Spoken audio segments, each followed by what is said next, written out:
Ready হয়ে গেছি আর এখন টোটো নাও।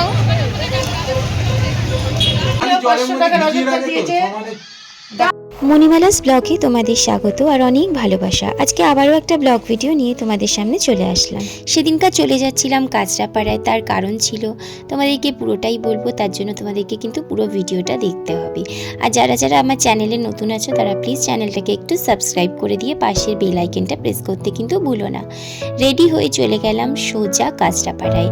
কার সাথে দেখা করতে যাব তোমরাই বলো, দেখো তো একে চিনতে পারো কি না। এই দিদির কিন্তু ইউটিউব, ফেসবুক দু জায়গাতেই কিন্তু চ্যানেল আছে এবং দু জায়গাতেই কিন্তু দিদিভাই যথেষ্ট অ্যাক্টিভ। তো তোমরাই বলো এই দিদিভাইয়ের নাম কি।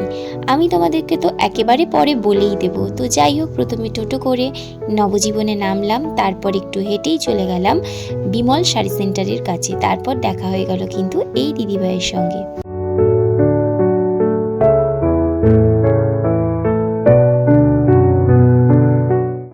আরও কটা কাজ ছিল কাঁচরাপাড়ায়, সেগুলোও কিন্তু আমি সেরে নিলাম। আগামীকাল হচ্ছে বৃহস্পতিবার, একটু ফুল মিষ্টি কিনতে হবে ঠাকুরের।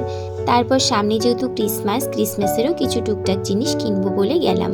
তো কাঁচরাপাড়া কিন্তু এখন বেশ জমজমাটি, জানো তো। দেখো ওই দিদিভাইয়ের সঙ্গে কিন্তু দেখাও হয়ে গেছে। এই দিদিভাইয়ের নাম হলো তুলি আচার্য পারমিতা, অর্থাৎ পারমিতা দিদিভাই। এই দিদিভাইয়ের কিন্তু ফেসবুকেও অ্যাকাউন্ট আছে, আবার ইউটিউবেও অ্যাকাউন্ট আছে। অনেক দিন ধরেই দিদিভাই বলছিল আমার সাথে দেখা করবে, তো আমার সময় সুযোগ হচ্ছিল না, তা আজকে হঠাৎই বললাম চলে আসতে। আর এই দিদিভাই কিন্তু মানে আমার আগে থেকেই পরিচিত ছিল। তারপর দিদিভাইকে নিয়ে চলে গেছিলাম আমার বাড়িতেই বসে একটু গল্প করছিলাম। তারপর সেখান থেকে দিদি চলে গেল। আর দেখো আমাদের ঠিক বাড়ির অপোজিটে এরকম নিচে পাতা কিছু শক্স, রুমাল এইসবের দোকান ছিল। তো সেখানে আমি গিয়ে আমার ছেলের জন্য দুটো শক্স কিনলাম। তারপর এখানেও একটা কিন্তু গল্প হয়েছে। এখানে একজন ব্ল্যাঙ্কেট বিক্রি করেন, তো সেই দাদাভাই আমাকে বললেন যে ওনার পেজ থেকে আমাকে একটু লাইক করে দিতে। তো সেই সব ব্যাপারে একটু আলোচনা করছিলাম। তারপর চলে আসলাম আমি গান্ধী মোড়ে। এখানে কিন্তু প্রচুর ক্রিসমাসের জিনিস বসেছে, তো সেখান থেকে টুকটাক কয়েকটা জিনিস কিনলাম। সবই তো মোটামুটি আছে, ওই একদমই সামান্য কটা জিনিস কিনলাম।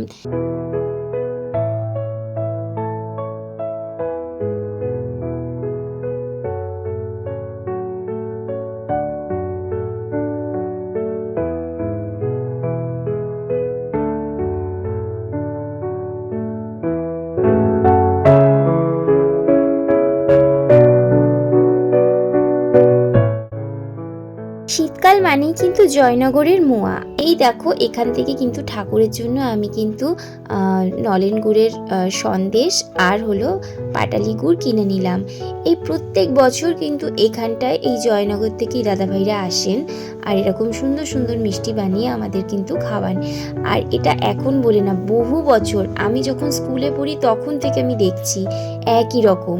তারপর দেখো সেখান থেকে মিষ্টি কিনে আমি চলে আসলাম বাড়িতে। আর বাড়িতে কিন্তু আমাদের একটা খুব সুন্দর আলোচনা সভা বসেছে।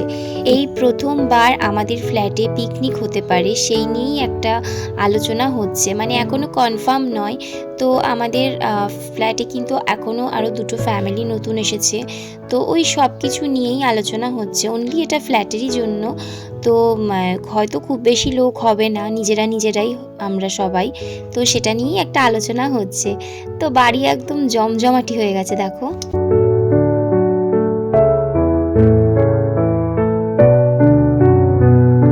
এবার বলো কে দিয়েছে? 500 টাকা দিয়েছে। আচ্ছা, আমার জন্য আমাকে। আজকের ভিডিওটা এই পর্যন্তই রাখলাম। আগামী ভিডিওতে যা যা হবে তোমাদেরকে অবশ্যই সবটাই শেয়ার করবো। এই ভিডিওটা ভালো লাগে তাহলে অবশ্যই লাইক, কমেন্ট, শেয়ার করে দিও। আর যারা আমার ইউটিউব চ্যানেলে নতুন এসছো তারা কিন্তু অবশ্যই সাবস্ক্রাইব করে পাশে থাকা বেল আইকনটা প্রেস করতে ভুলো না। আবার একটা নতুন ভিডিও নিয়ে তোমাদের সামনে চলে আসবো। টাটা।